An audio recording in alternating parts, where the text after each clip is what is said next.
the Commission for Revenue Allocation to consider Laikipia in a special way, and this is Laikipia County as a sleeping giant, which by putting additional resources, we can be able to open up further development that can be able to support this great country of Kenya. Because when we talk about population as one of the consideration when equitable share is considered, many are the times that Laikipia County suffer because of the two major towns that are neighboring.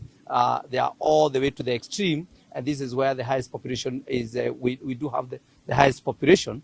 And by doing so, many other times when the allocation is based on population and considered based on the census of 2019 or 2009, Laikipia County suffers because when the census are being done, people resides in the neighboring county in Meru, in Nyeri, and the other side in Nyandarua, and therefore that population many other times doesn't reflect the number of people that deserve or get services from the county. Again, the other two facilities that actually deprive much of the resources from the county government of Laikipia is the two hospitals that we do have.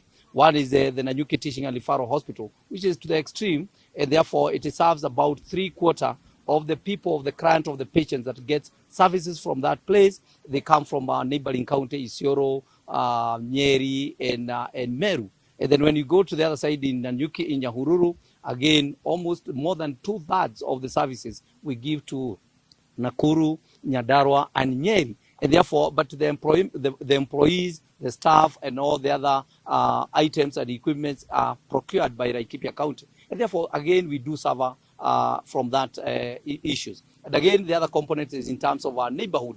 We neighbor Isiolo, we neighbor Barigo, we neighbor Saburu. And therefore, a lot of the county government resources goes to in terms of the issues that are more of national government function, but Laikipia County government have to consider that, because we cannot talk about good health, we cannot talk about good roads, we cannot talk about water services when people are dying because of insecurity. And therefore, much of the resources from the county government goes to undertake some of the national government function, which we really don't get reimbursement out of that. But for us, we don't complain, but we are seeking today through the commission for Laikipia to have a special consideration when some of these allocations are being considered. Again, in terms of many other times that when these allocations are considered, they are reflected by the Nanyuki and Nyahururu, the areas that are developed. But 3/4 of the county, it's unpenetratable. There are no services that in those areas, and we require those capital, the resources to open up some of those areas.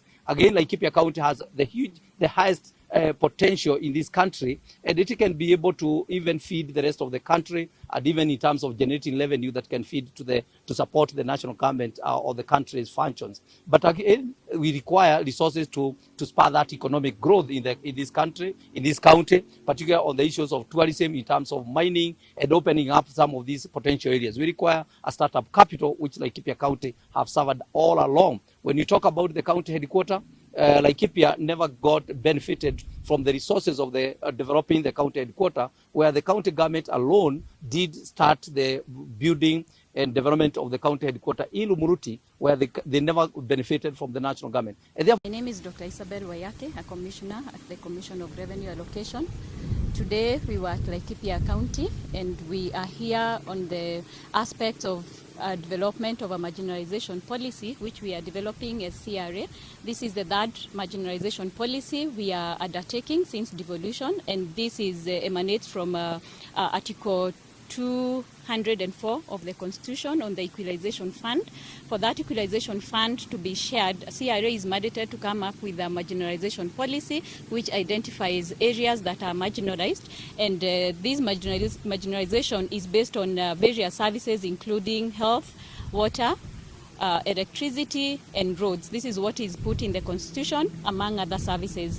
So we develop a policy, and we usually use data from Kenya National Bureau of Statistics to help us identify the areas that are identified, that are marginalized. 21. So the new marginalization policy will be effective 2021, 2022 as we go forward. And we look at across the counties. And if you notice what had happened, when we did the first marginalization policy, the area of focus was counties. But we noted that a county could not be marginalized, but there are pockets of marginalization in that county. So we moved our area of focus from county to sublocation. So we have been able to identify from the data several sublocations from 33 counties. So we are not going to all the counties. We'll only go to the 33 counties to confirm what the data that we have, because we want to believe that the data we are using, which is the Kenya National Bureau of Statistics 2019 census, is correct. And we are hoping that we'll be able to confirm that when we are doing public participation.